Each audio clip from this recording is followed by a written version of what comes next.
Witch Hunt, a Dvar Torah for Parashat Mishpatim. Between the 15th and 18th century, witch hunting prevailed in colonial America and Europe. Various estimations suggest a range of between 35 and 100,000 executions, although some of the newer literature tries to portray witches and sorcerers as caring individuals who tried to help those around them through the use of herbal medicines. In the past, they've been accused of conspiring with demons and harming their neighbors.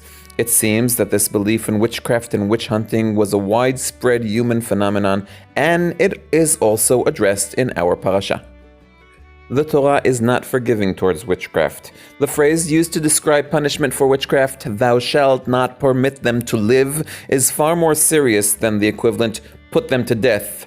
"You shall not permit them to live" is a concept borrowed from the world of war. "Thou shalt not leave any soul living." In contrast, "put to death" is used more for punishment given by a tribunal for legal or spiritual grievances. If you will, put to death belongs to the criminal, spiritual, legal realm, under the responsibility of the judge or Sanhedrin, as opposed to don't allow to live, which belongs to the political realm, under the responsibility of the king or government.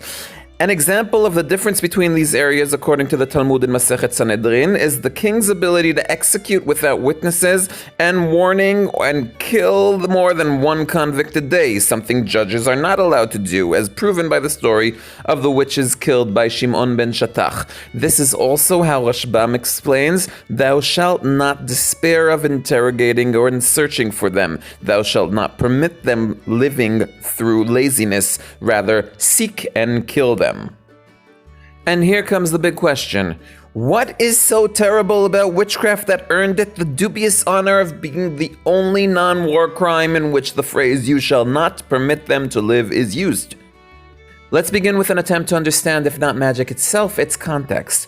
Witchcraft in Tanakh is often linked with prostitution. For example, "so long as the harlotries of thy mother Izebel and her witchcrafts are so many," or "and I will be a swift witness against the sorcerers and the adulterers." In our case too, the verse dealing with witchcraft appears between seduction and relations with an animal, which corresponds to one of the prominent roles of witches over the years, which was improving interpersonal relationships. Sort of. In most witchcraft cultures, love amulets and potions played an integral role.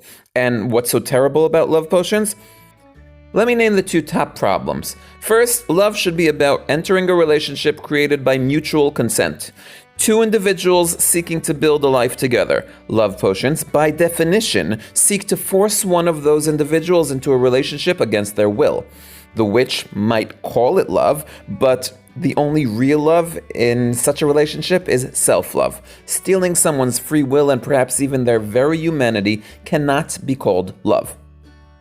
The second thing making love potions so scary is that the free love encouraged by spells and potions increases adultery, thus leading to the dissolution of society by undermining its foundations, i.e., family.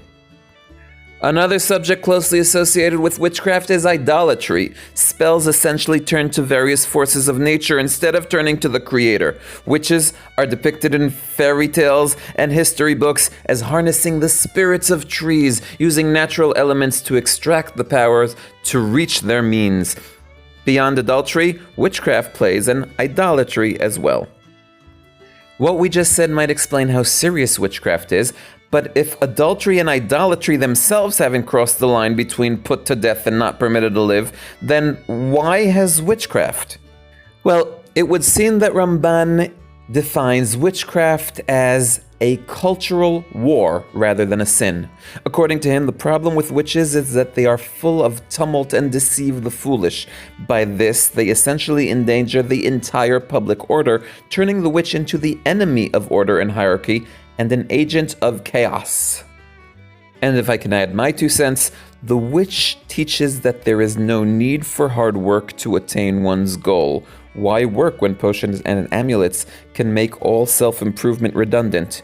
Whether using real magic or being skilled charlatans, the promise of immediate satisfaction with no work is a cultural declaration of war against the high standards of discipline and self-improvement usually demanded by the Torah.